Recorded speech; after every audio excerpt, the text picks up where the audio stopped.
Hello everybody, this is a lecture of political thought and we are going to talk about Hegel. We're going to look at him in context of the philosophy of history that he has provided us, and also in the context of state and how he looks at state. Before going into the details of Hegel's thought, we need to place him in the larger picture of what kind of thinker was he. And when we look at Hegel, we place him in the category of German idealism. He was a German idealist. The German idealism was started from Kant, and there were many philosophers from Kant to Hegel who have been given attributed this particular category of German idealism. And what German idealism did was it tried to bring together the elements of rationalism and empiricism. We need not go into the details of these two terms and these two thought processes, but we'll just briefly understand what each of them mean. Rationalism is a thought or a process or a philosophy which gives priority to innate knowledge, that is knowledge that is within. It in a way gives priority to the mind. On the other hand, empiricism is a process or is a philosophy which gives primacy to sense experience. So for a rationalist philosopher, mind and thought comes first, while for an empiricist philosopher, sense experience of the world comes first.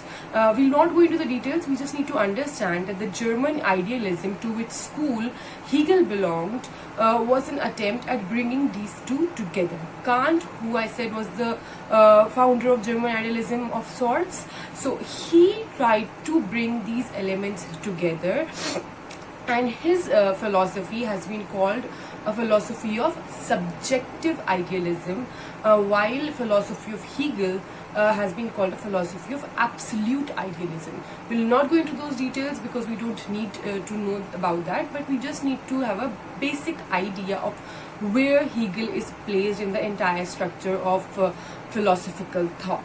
So this is Hegel's placement in the context of the philosophy. Further ahead, what is important in Hegel is Hegel places a very major emphasis on rationalism and on reason.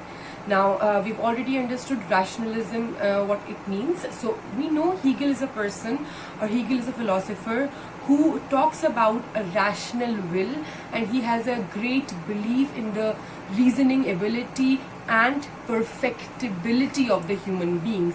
He looks at human beings as an object that can reach perfection, and through reason and rational will.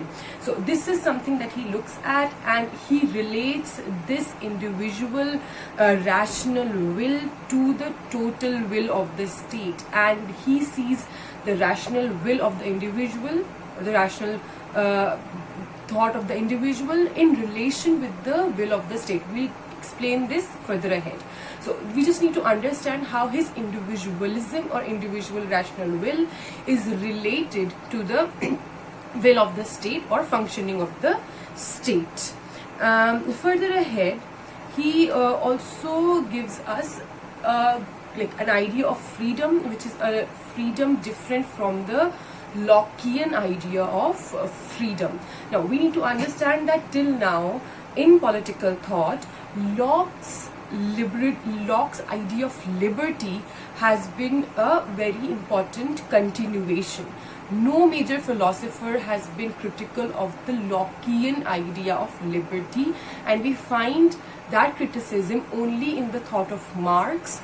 But here, in this context, in the context of Hegel, he's still asserting the importance of freedom in his philosophy of history and in his philosophy of state, but that freedom is not hinged upon liberty. That freedom is associated with rationality, with rational will of the human mind. So there is a difference between Lockean idea of freedom, or the idea of freedom as prevailed before Hegel, and the Hegelian idea of freedom. And in this way he is different from the British liberalists, like we've seen J.S. Mill and Jeremy Bentham. So he's different from them. He is different from Lockean thought as well. So there is a difference in his liberal views, and those in his views about freedom, and those views about freedom are hinged on rationality, unlike the British liberalists, where freedom is hinged on liberalism or liberty of a person. So this is a brief outline of what Hegelian thought is and how it is different and related to the other philosophical and intellectual movements of the time. Now we'll look briefly at the life sketch of Hegel, and then we'll come to the philosophy of history as he propounded it. He was born in Germany. He was born in 1770 in southern Germany, and he worked. He wrote a lot of works. His important works, I'll go through them. He wrote Phenomenology of Mind in 1807. Then he wrote Science of Logic in 3 volumes in 1812, 1813, and 1816. Further ahead, after 1816, he wrote Encyclopedia of Philosophical Sciences, and in 1821, he published Philosophy of Right. So this is majorly an outline of the works that Hegel composed and he wrote. Now, what were the major influences on his thought? We're going to divide that aspect into 2 parts. First, the people and the thinkers who inspired him, and second, the historical events that had an impact on Hegel. Now, for the first one, Hegel's idea was very much influenced by Kant, who was the founder of German idealism. He was influenced also by Rousseau, and he was also majorly influenced by Socrates. We'll start with Socrates. What happened and how Hegel was inspired or influenced by Socrates. We need to look at that in his method and in his emphasis on dialectical method. We'll come to the details of that further ahead. So from Socrates, he borrowed the idea of dialectical method, which is a method of constant questioning of things and a constant discussion and a dialogue between 2 opposing ideologies or ideas, and a clash of these ideas produces a new idea. So this is a dialectic method, and this dialectic was originally formulated and worked on by Socrates, and Hegel borrowed it from Socrates. From Kant, he borrowed the idea of state founded on reason. So this is what he borrowed from Kant and Kantian thought. Further ahead, he talked about Rousseau. We said Rousseau also inspired him. In Rousseau's inspiration, it's not very direct, but his idea, Hegel's idea of a spirit or a reason, that is the this will of the state, in that sense, will of the state, and how individual wills or individual desires are not in negation or not in differentiation from the will of the state, but in conjunction with the will of state. That kind of logic or that kind of idea of a will of state, or a general Hegelian idea of spirit, of reason, and that is its manifestation in the will of state, is something very similar to the general will of Rousseau. So this is a brief outline of the thinkers who inspired Hegel, and there were certain historical events that inspired him. For example, the French Revolution of 1789. Why the French Revolution? Because it was a change that brought in the elements of liberty, equality, and fraternity, and that was something that was very important to Hegelian thought. And he also was inspired by the subjugation of Germany by Napoleon in the beginning of the 19th century, and this was why he he was disillusioned by the idea of state, and he formulated a policy and how things should be in a state. after the subjugation of Germany. So this is a brief outline of his life and his sketch and the influences that Hegel had. And now let's come to the more important part, that is the philosophy of history. Now we already know that Hegel belongs to an idealist school. He belonged to German idealism, and that is why he provided an idealist interpretation of history. His idea of history was he had an interpretation of an idealist nature. And what does that mean? That means that he gave primacy to ideas, and he said that anything that moves forward in history was because of certain ideas that brought certain changes. So the importance of idea, or the importance of thought, or the importance of thinking is very important in Hegelian interpretation of history. And apart from this, what does the idealist interpretation of history say, and what does Hegelian interpretation of history say? He provides a great emphasis on the importance of change, and how that change is visible and is important in history, and he gives primacy to everything that changes. And Hegel's philosophy of history was itself based on the idea of change, and because of this change, his historical interpretation, or his interpretation of historical time or historical knowledge was based on an understanding which looked history as a process. So he looked at the process of history, and that process of history was made possible with the help of the idea of change, which was something very crucial to Hegelian interpretation of history. Now, this process of change and this process of history based on change was a process of evolution according to him. So there was a movement from one point to another, and there was a process of improvement from one point to another. Now this evolution is not linear in time, but he looks at various civilizations spread across the world geographically, and he places that linearity or that progress from one civilization to another, and that is how he develops an interpretation of history based on evolution and evolution of various processes and evolution of history over this geographical space.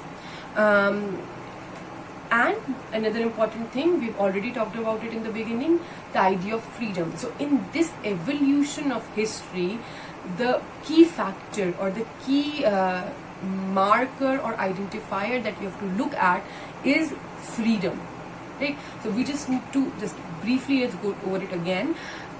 His interpretation of history is an interpretation of change. That change is evolutionary, and when he interprets history, that evolution is not happening at the same location over a period of time, but it is happening over different locations over a period of time. And the key factor that is understood and through which we calculate the evolutionary process is freedom. The examples ahead will be, make it better to understand and easier to understand. So for him, for Hegel, the beginning is in the Oriental world, in the Eastern world, in the world where China, India and Persia are. So this is these three civilizations are the beginning for Hegel, and these civilizations, according to him, are stationary civilizations, or civilizations without any capacity or without any incentive of change. And then he gives and there's a non-dialectical outlook and a non-dialectical framework that is existing in these three civilizations, and because of that non-dialectic approach, they do not fit in history. Their history is not history, the history of the Oriental civilizations. And he gives reasons for that non-changing nature or unchanging nature of these civilizations. For China, he says, it is the fact that Chinese emperor rules like a father, and his subjects are like his children, and there can be no idea of freedom in that context, and China's patrimonial nature of rule does not allow change, and that is why that kind of despotism is considered non-changing or non-evolutionary and non or ahistorical in that sense.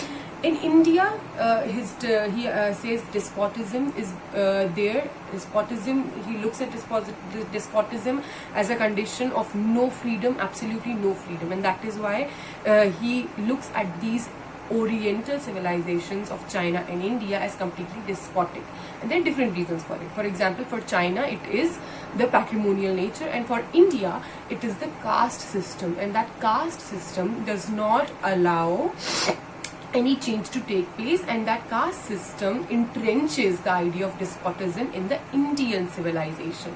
Further ahead, he has Persia. Now Persia he deals with differently, because in Persian rule or the Persian civilization, he looks at the modern process of history beginning. So there's a beginning of the modern process of history in Persia. And why is that for Hegel? That is that for Hegel because in Persia the rule is not completely despotic. The rule is a theocratic monarchy based on Zoroastrian principles. So there are principles that are in place, and there was a general criteria. Those principles were a general criteria to run the state, and that is why Persian Empire or Persian civilization is a bit different than the Chinese and the Indian ones, and the general criteria that exists for rule in Persia gives scope for freedom and gives scope for a uniform pattern to judge people on, and that is why in Persia Hegel sees or in Persian civilization Hegel sees the beginning of the process of history. Now from Persian civilization he moves to the Greek city-states. Now Greek city-states are in the evolutionary line of Hegel. They are ahead of the Oriental civilizations. Why are they ahead of the Oriental civilizations? Because the notion of freedom in Greek city-states exists, but that freedom is not absolute freedom, because there is still the concept of slavery in these Greek city-states. And apart from the existence of slavery, there's also an idea of habitual obedience without any universal or impersonal principle. So there is no guiding impersonal law or rule which is governing the things in Greece, but there is a habitual obedience of people, and there is slavery. That is why that particular stage or step in the evolutionary process of history is not an ideal state or an ideal setup where freedom is supreme. So this is the next step. Further ahead, after Greek city-states, he looks at the Roman Empire, which is a further improvement over the Greek city-states, because it is heterogeneous and diverse, and there is a constitutional and legal system that is in place in the Roman Empire, and that legal system, that proper constitutional legal system, is sanctioning individual rights, and it is talking about individual rights in a better sense than the earlier civilizations. But there's again a problem. Why? Because the concrete individuality, the complete individuality that should be there is absent in Roman Empire as well. After Roman Empire, he comes to the rise of Christianity, and he looks at Christianity in a positive sense, because Christianity, the basic doctrines of Christianity brought about two very major changes. One, they abolished slavery, they opposed slavery, Christian principles, and they perpetuated a universal idea of brotherhood.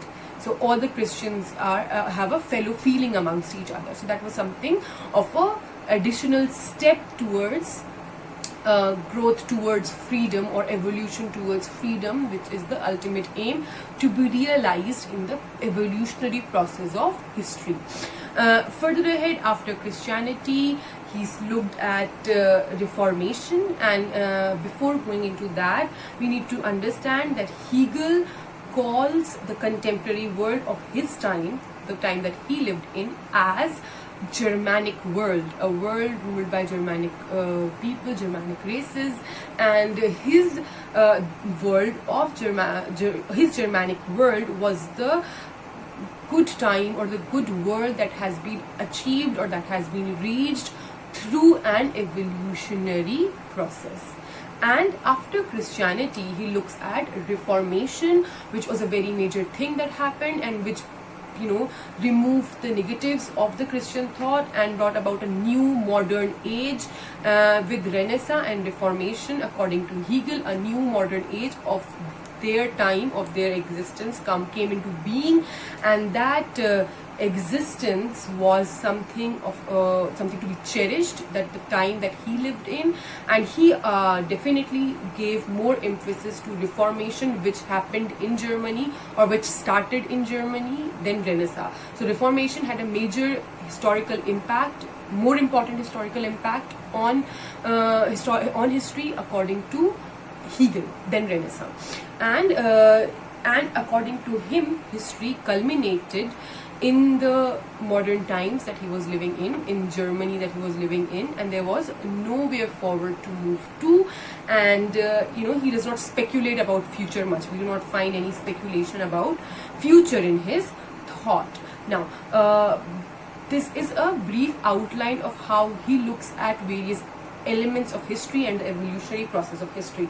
We'll briefly also look at how he classifies people or individuals in history. He classifies them into three categories. One is the category of people who are stuck in the old order, who are stuck in the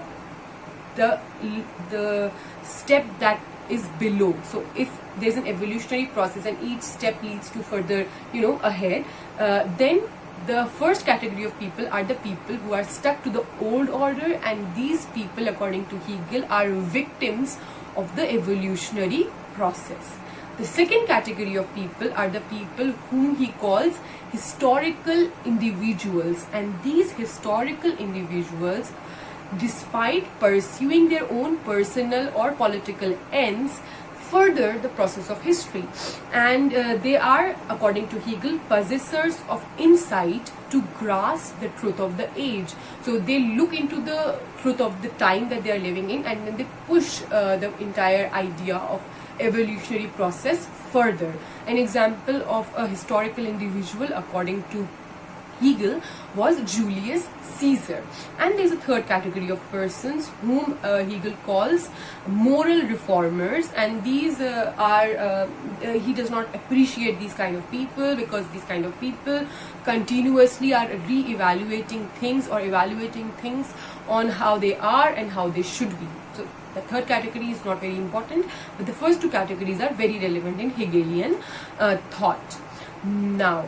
Now let's come to the two important understanding, or the two important ways in which history is understood by Hegel. One is the dialectical method, and the other is the historicism of Hegel.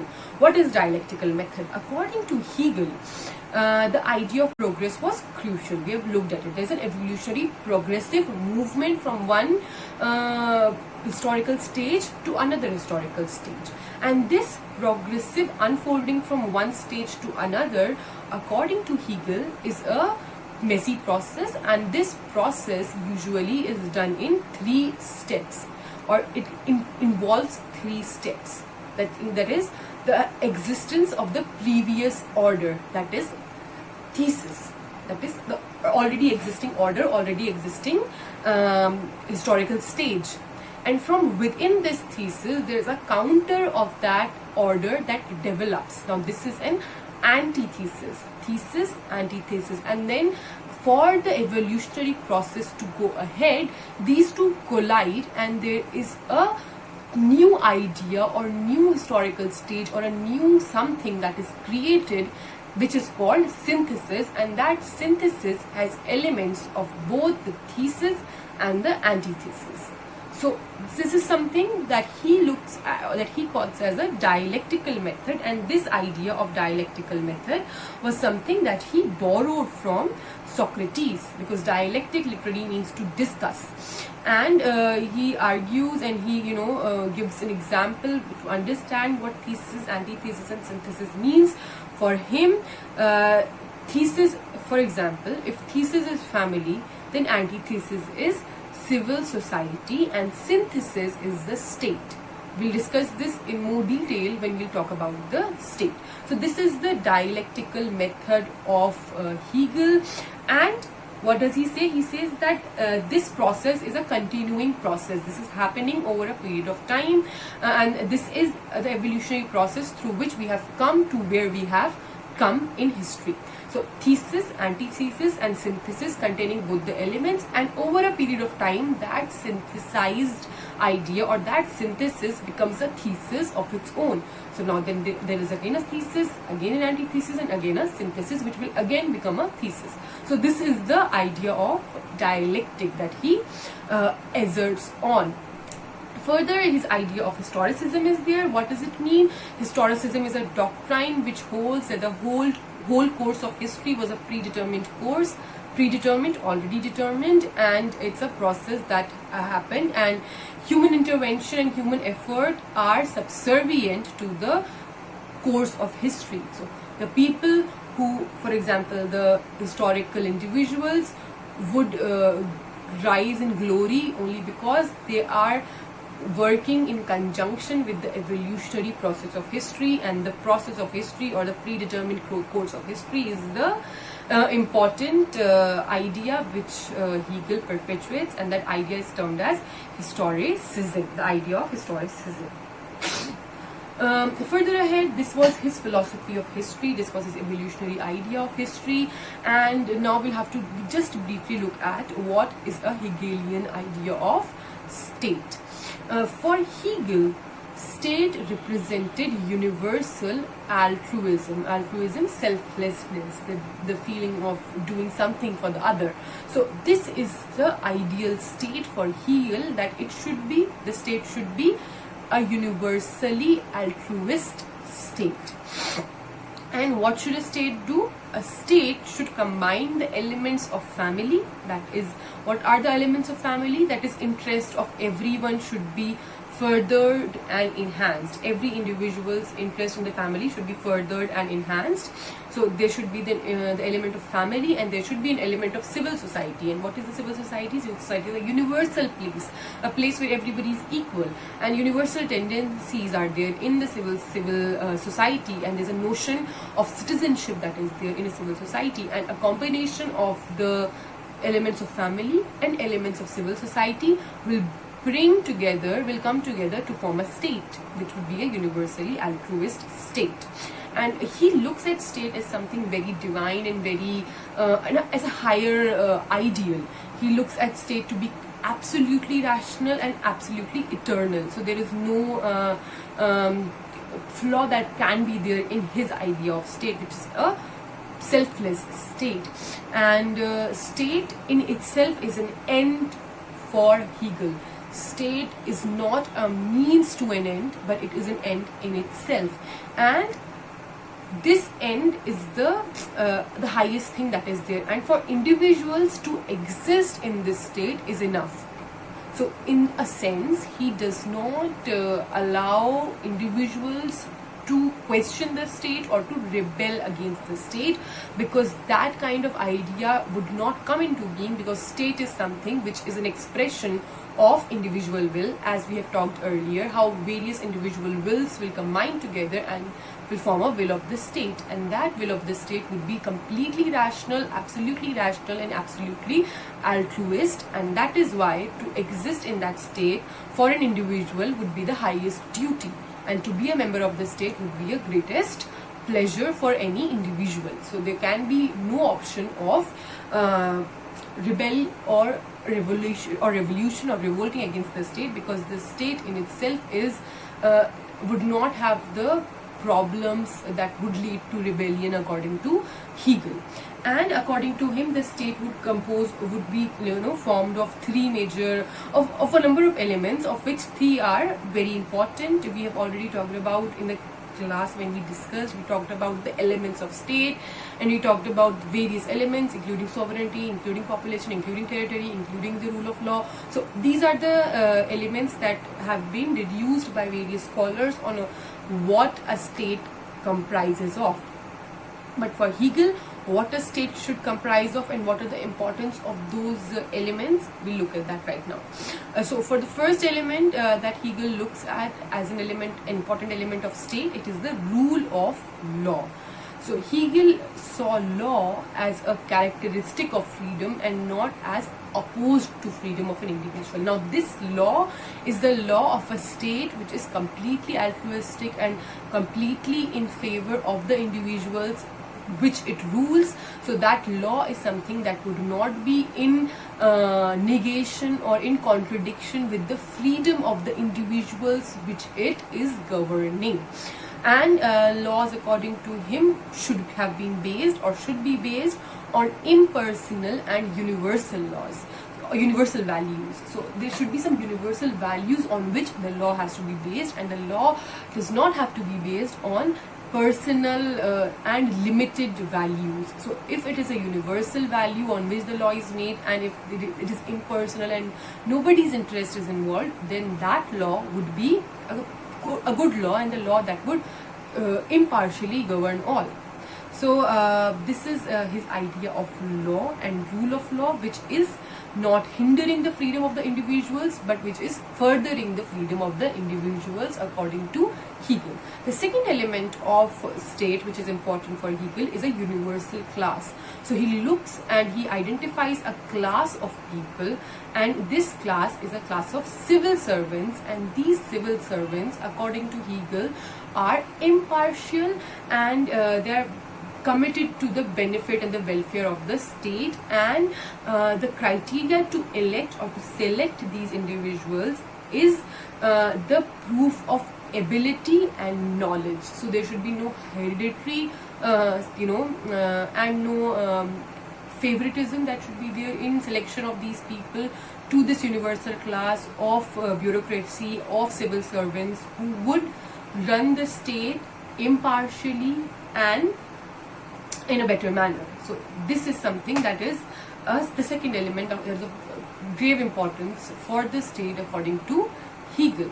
The third element that is of very major importance for Hegel is monarchy. Now he does not support the idea of popular will, and he does not support the idea of division of power.